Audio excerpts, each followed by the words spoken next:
கிறிஸ்து இயேசு நமக்காக விதைக்கப்பட்டார். அந்த வித்தானது முழு உலகத்திலையும் இன்னைக்கு பெரிய விளைச்சலை கொடுத்திருக்கிறது. அவர் நாமம், மலைகளின் உச்சிகளில் விதைக்கப்பட்டவருடைய நாமம் சூரியன் உள்ள மட்டும் சந்தான பரம்பரையாக இருக்கும். அவருக்குள்ள ஜனங்கள் எல்லாம் ஆசீர்வதிக்கப்படுவார்கள். ஆனந்த துதி ஒலி கேட்கும், ஆடல் பாடல் சத்தமும் துணிக்கும், ஆகாய விண்மீனாய் அவர் ஜனம் பெருகும், ஆண்டவர் வாக்கு பலிக்கும். ஆகாய விண்மீனாய் அவர் ஜனம் பெருகும், ஆண்டவர் வாக்கு பலிக்கும். மகிமைப்படுத்துவேல் என்றாரே, மகிமனின் பாசம் பெரிதே, மங்காத புகழுடன் வாழ்வோம், ஆட்சி பெற்றுயர்ந்திடுவோமே. குறுகிட மாட்டோம், குன்றிட மாட்டோம், கரையில்லா தேவனின் வாக்கு.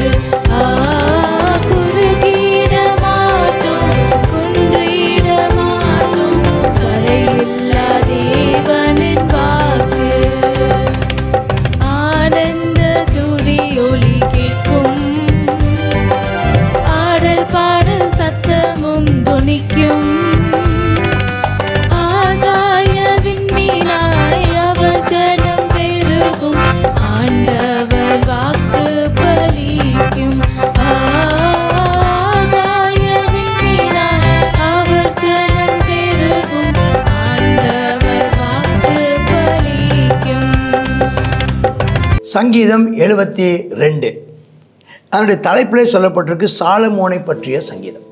இந்த சங்கீதத்தை வாசிக்கும்போது தாவீது சாலமோனுடையதான ராஜாங்கத்தை பற்றி தீர்க்க தரிசனமாக உரைக்கப்பட்ட தீர்க்க தரிசனம் இது.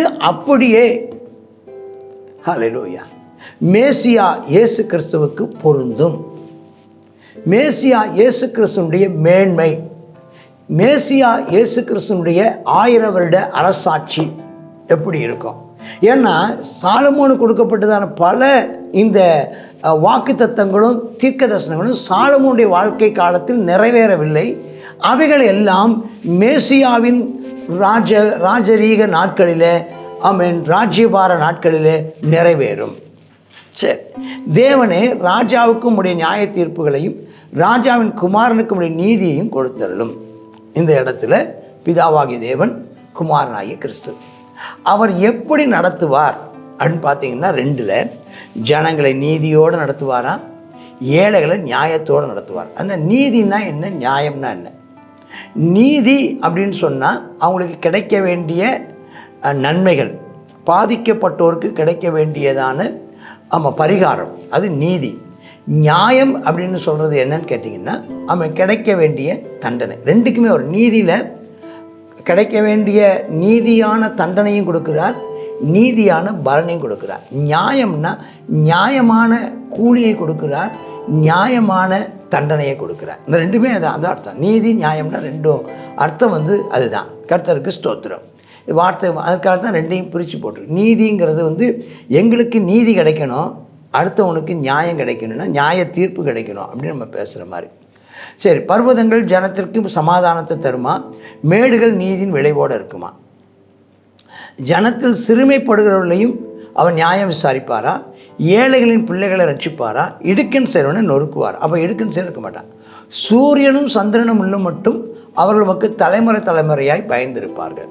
பாருங்களேன், சூரியனும் சந்திரனும் உள்ள மட்டும் அவர்கள் மக்கள் தலைமுறை தலைமுறையாக பயந்திருப்பார்கள். யாருக்கு? அப்போ சாலமோன் தலைமுறை தலைமுறையாக இல்லை. சூரியனும் சந்திரனும் இப்போ இருக்குது, ஆனால் இப்போ சாலமோன் இல்லை. ஆனால் கிறிஸ்து இயேசு மேசியா கர்த்தரா இயேசு கிறிஸ்து இன்றைக்கும் இருக்கிறாரு. அவருக்கு ஜனங்கள் பயந்து இருப்பார்கள். கர்த்தருக்கு ஸ்தோத்திரம்.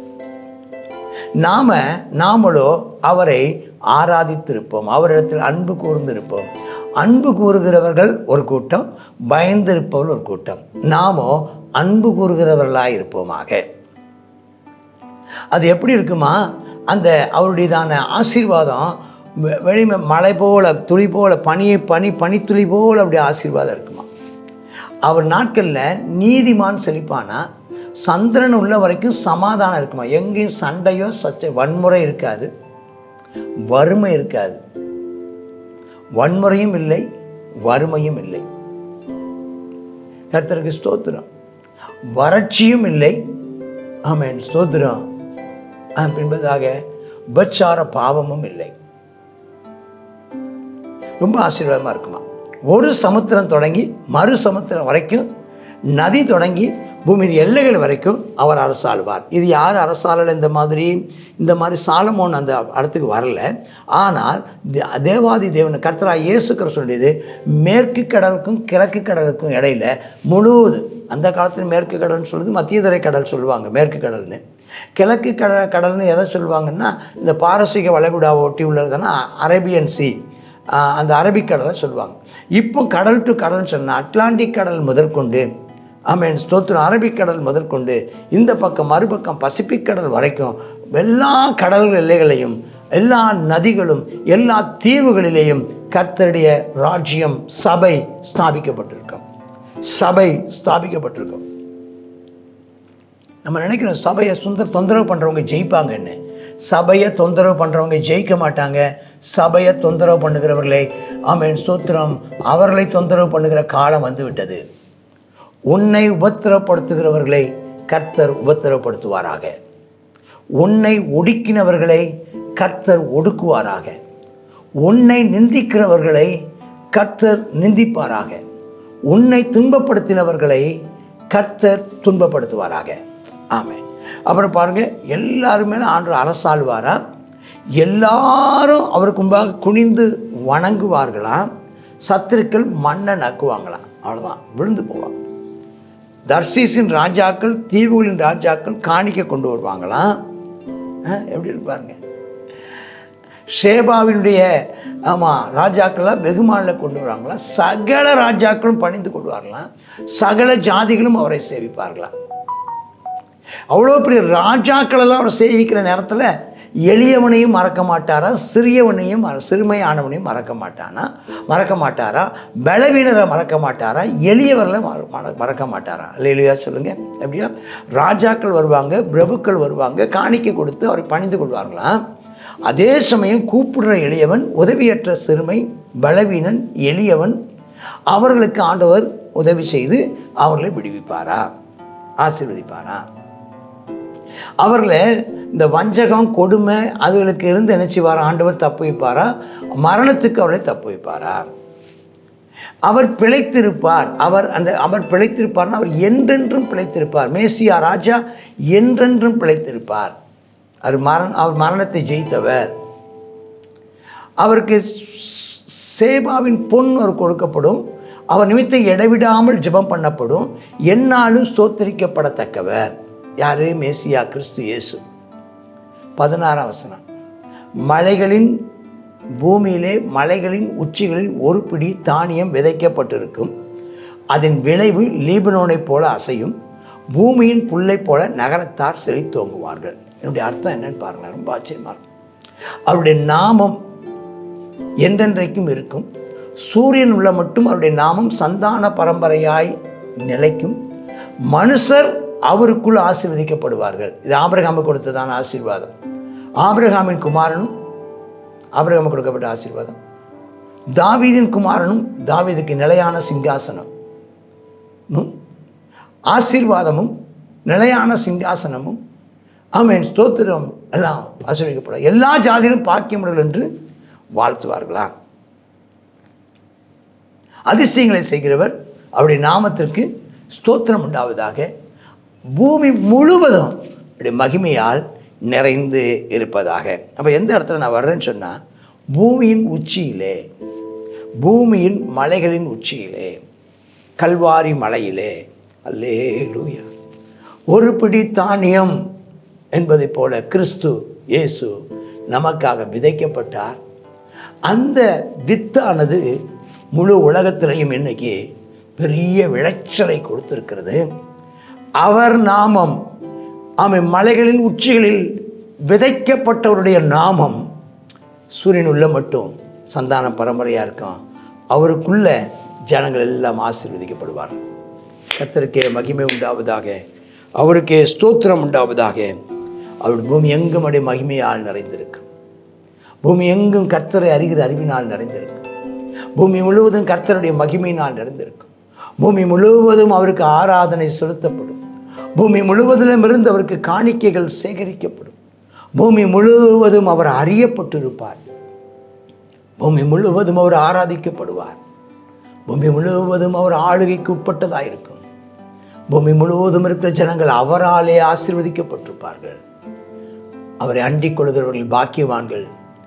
அவரை தெய்வமாய் கொண்டவர்கள் பாக்கியவான்கள். அவருடைய நாமம் Yesu Kristu. Amen, amen. God bless you.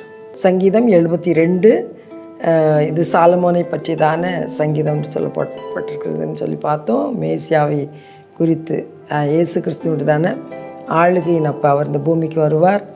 அவன் என்ன செய்ய போகிறான்? 1000 வருட அரசாட்சி இருக்குது. அதில் எப்படிப்பட்டதான ஆளுகை காணப்படும் அப்படிங்கிறத நம்ம இதில் பார்க்குறோம். அந்த ஆளுகைக்காகத்தான் உம்முடைய ராஜ்யம் வருவதாகன்னு சொல்லி நம்ம ஜெபித்து கொண்டே இருக்கிறோம். அவருடைய ஆளுகை வரும். அந்த ஆளுகை எப்படிப்பட்டதாக இருக்கும் அப்படின்னு சொல்லி இதில் நம்ம பார்க்க முடிகிறது. சூரியனும் சந்திரனும் உள்ள வரைக்கும் தலைமுறை தலைமுறையாக ஜனங்கள் என்ன செய்திருப்பாங்களாம்? பயந்திருப்பாங்க. அவருடைய நாட்களில் நீதிமான்கள் செழித்திருப்பாங்க. சந்திரன் உள்ள வரைக்கும் மிகுந்த சமாதானம் இருக்கும். அவருடைய நாட்களில் பூமியின் எல்லை வரைக்கும் அவர் அரசாழ்வார் என்று சொல்லி பார்க்குறோம். சத்துருக்கள் என்ன செய்வாங்களாம்? மண்ணை நக்குவார்கள். சகல ஜாதிகளும் எல்லா ஜனங்களும் அவரை சேவிப்பார்கள் என்று சொல்லி பார்க்குறோம். பூமியின் புல்லை போல எல்லா நகரத்தார் எல்லாரும் செழித்திருப்பாங்க. அவருடைய நாமம் என்றென்றைக்கும் இருக்கும் என்று சொல்லி பார்க்குறோம். இந்த ஆளுகைக்கு நம்ம ஒப்பு கொடுப்போம். அவருடைய மகிமை என்ன செய்யுமா? பெரிதாக இருக்கும். அவருடைய நாமம் என்றென்றைக்கும் சந்தான பரம்பரையாக நிலைத்திருக்கும் என்று சொல்லி பார்க்குறோம். பூமி தேவனுடைய மகிமையினால் நிறைந்திருக்கும் என்று சொல்லி பார்க்குறோம். இப்படிப்பட்டதான ஆளுகையை கத்த தரும்படியாக இந்த நாளில் நம்ம ஜெபிப்போமா? கத்தாவே ஸ்தோத்திரம், இதற்காகத்தான் நாங்கள் எதிர்பார்த்து கொண்டிருக்கிறோம். உம்முடைய ஆளுகை வருவதாக ராஜா. கத்தாவே ஸ்தோத்திரம்ப்பா, உம்முடைய சித்தம் இந்த பூமியிலே செய்யப்படுவதாக என்று சொல்லி ஜெபிக்கிறோம். கத்தாவே ஸ்தோத்திரம், நீர் மகிமைப்படுவீராகப்பா.